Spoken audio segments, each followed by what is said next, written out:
Hey folks, Danny here, and I'm sure some of you are thinking, why is this part of Fresh New Babbles when Sonic Frontiers has been out for almost a year now? As I might have said in my Sonic Superstars video, I don't remember every detail about that video, anything that is less than a year old, or I'm changing it slightly to the day it turns a year old, at least in North America, is the latest that I'll add it to my Fresh New Babbles video. Like, if something is, at the latest, exactly a year old, then it can count as a Fresh New Babbles video. The day after or onward, it will not count. And speaking of Sonic Superstars, my opinion has changed a lot for that game since that video released, but that's, we're not talking about that today, we're talking about Sonic Frontiers. Anyway, I originally got Sonic Frontiers on the Xbox One, which also counts as the Series X version, but even at this point in time, I only have the One X, so I'm just counting it as the Xbox One version. And I got it the day it released, November 8th, 2022. And to get this all out of the way, at this point in time, I currently only have the Switch version, and the reason I originally got it on the Xbox One in the first place was because that was the most powerful system I had at the time. This is before I got my PS5, and if you know about Switch games of Switch versions of like PS5, Series X, or even PS4 and Xbox One games, you know why I decided to wait and see how it did. So I got the Xbox One version, and it was honestly kind of disappointing because even though I have the Xbox One X, the game still only ran at 30 frames per second. It was apparently the same thing with the PS4 Pro, and I feel like with a game like this, it could have easily run, at least for the most part, at 60 frames, maybe dipped down in some areas, but I don't think that it required the PS5's power to run at 60 FPS. But anyway, I've played enough of the Xbox version and I've played enough of the Switch version to say for sure how I feel about this game.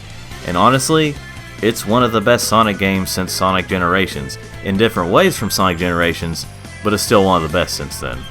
Now of course, I'm not saying the game is perfect, it is a Sonic game after all, it has flaws, but the things they did with this game are just really great. Now the short version of this is, this game may be flawed, but it's definitely a step in the right direction for Sonic. When you start the game, after going through all the menus and cutscenes and stuff, you start off in the first cyberspace level, which is basically this game's version of like regular Sonic levels from the past several games. Let me just go ahead and say this right now, the cyberspace levels are just okay overall. There are some that are kind of fun, and then there are some that are kind of meh, and then there's some that are really irritating. But thankfully, they don't last all that long, and also thankfully, they're not required to beat the main story. I mean, only the first one is required, and that's because you start out there, but the rest are not required. It is recommended that you play through some of them, but they are not required. Like, if you only want to do that first one, and again, only because you start out there, then that's it. You don't have to play any of the rest of them for the rest of the story mode. Which I was really thankful for, because for some reason the cyberspace levels control worse than in the regular gameplay. I'm not sure why that is, but yeah, I'm glad that they're not required unless you're a completionist. Now after the first cyberspace level, you get to the main game, and the main game is where all the greatness comes from. Now this is one of those games where you unlock abilities and upgrade, the character and all that stuff, so there will be some grinding here and there, but playing as Sonic in this game, it can feel fun to grind. There's a lot of customization to Sonic's movement. Like, if you are not satisfied with the default movement, then you can adjust so many things, like Sonic's top speed, his acceleration, like how sensitive the turning is. There's just a lot to this. Now this game is running off the Hedgehog Engine 2, which was first introduced in Sonic Forces, which, yes, sounds like a bad sign, and it does still come with some flaws, but it's a lot better here. Of course, Sonic's basic moves from Sonic Forces are here, such as, being able to double jump and boost and homing attack, but there are also some new moves. Like, a lot of new moves, specifically in combat.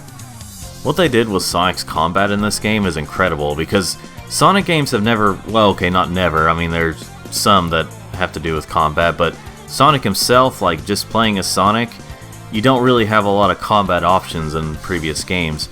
This one you've got a ton, while it still feels like Sonic would do this stuff. One thing I was afraid of originally going into this game was that it was going to feel too empty, since like all you have around are enemies and stuff. But thankfully the game mostly only feels empty in a way it's supposed to feel empty, like on purpose. Going back to what I was mentioning earlier, the reason the cyberspace levels are not required is because all you get for completing missions in those levels are these keys, which if you get enough, unlock certain Chaos Emeralds. Now, some Chaos Emeralds are unlocked by completing certain challenges, but there are some that require keys. Well, you can get these keys in multiple ways. You can get the keys by just finding them in the main areas, you can get them by just defeating enemies, and you can also get them by playing this fishing minigame. Yeah, there's a fishing minigame with Big the Cat. I mean, you still use Sonic, but Big the Cat is there. And this is probably where a lot of people will go to if they just want to grind for a bunch of things. This is one of the easiest ways to do it. Now, you can't just simply go into these fishing levels and just get a bunch of stuff that way. You do have to collect these purple coins. There's a lot of collectibles in this game that do a lot of different things, but overall it's not too overwhelming. As for the story of this game, I thought it was well written. Now, don't get me wrong, there's a lot of cheesy moments in this game, like there are a lot of moments where it's just like, okay, that's a bit too corny, and given the limited budget of this game, of a lot of previous Sonic games, it didn't look as good as it could have been, but I thought overall the emotion was there, and I feel like the writing was a lot better than the cringy, humorous type of writing from the past few Sonic games.